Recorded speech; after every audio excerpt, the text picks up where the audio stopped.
Hello guys, ഇന്നത്തെ video എന്താ വെച്ചാൽ ഒരു സിമ്പിൾ ഫിഷ് ബിരിയാണി ഉണ്ടാക്കുന്ന വീഡിയോ ആണ്. അപ്പോൾ പലരും വീഡിയോ കണ്ടതിന് മുമ്പ് ചാനലൊന്ന് സബ്സ്ക്രൈബ് ചെയ്യണേ, സപ്പോർട്ട് ചെയ്യണേ. അപ്പോൾ നമുക്ക് ബിരിയാണി ഉണ്ടാക്കാൻ തുടങ്ങാം. കുറച്ച് ഓയിൽ വെച്ച് കണ്ട് അതിലേക്ക് ഉള്ളിയിട്ട് വാടിൻ്റെ ശേഷം അതിലേക്ക് തക്കാളി ഇടുക. അടുത്ത സ്റ്റെപ്പ് പറഞ്ഞാൽ അതിലേക്ക് ആവശ്യമുള്ള മസാലകൾ ഇടുന്നതാണ്. ഇതിൽ എത്ര അളവിന് മസാലകളൊക്കെ യൂസ് ചെയ്തിരുന്നുള്ളതിൻ്റെ ഡീറ്റെയിൽ ആയിട്ടുള്ള ഒരു വീഡിയോ ചെയ്തിട്ടുണ്ട്. അപ്പോൾ അതെല്ലാവരും കാണുക. അപ്പോൾ ഇതിലേക്കുള്ള യൂസ് ചെയ്തിട്ടുള്ള ഫിഷ് നമ്മുടെ ടിൻ ഫിഷാണ്. ഇത് മത്തിയാണ്. ഇത് ടൊമാറ്റോ സോസ് ആഡ് ചെയ്തിട്ടുള്ള ഫിഷാണ്. അപ്പോൾ മസാല സെറ്റ് ആയിട്ട് നമുക്ക് അതിലേക്ക് ഫിഷ് ഇടുക. എന്നിട്ട് നന്നായിട്ട് മിക്സ് ചെയ്ത് കണ്ട് ഇത് അടച്ച് വെച്ച് കണ്ട് കുറച്ച് നേരം വേവിക്കുക. അപ്പോൾ നമുക്ക് ചോറിനുള്ള കാര്യങ്ങൾ ചെയ്യാം.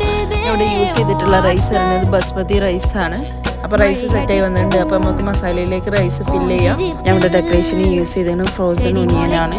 അതും നന്നായി വറുത്തെടുത്തു. എന്നിട്ട് അരമണിക്കൂർ അടച്ചു വെച്ച് ദമ്മിൽ വെച്ചു. എന്നിട്ട് തുറന്ന് നോക്കുമ്പോൾ ഒരു സ്മെല്ലുണ്ട്. സൂപ്പറാണ്. എല്ലാവരും ഒന്ന് ഇത് ട്രൈ ചെയ്ത് നോക്കണേ. മസ്റ്റ് ട്രൈ ആണ്. ഇതിൻ്റെ ഡീറ്റെയിൽ വീഡിയോ ചാനലിലുണ്ട്. അപ്പോൾ എല്ലാവരും മറക്കാതെ കാണുക. അപ്പോൾ ഈ ചാനലൊന്ന് സബ്സ്ക്രൈബ് ചെയ്യണേ.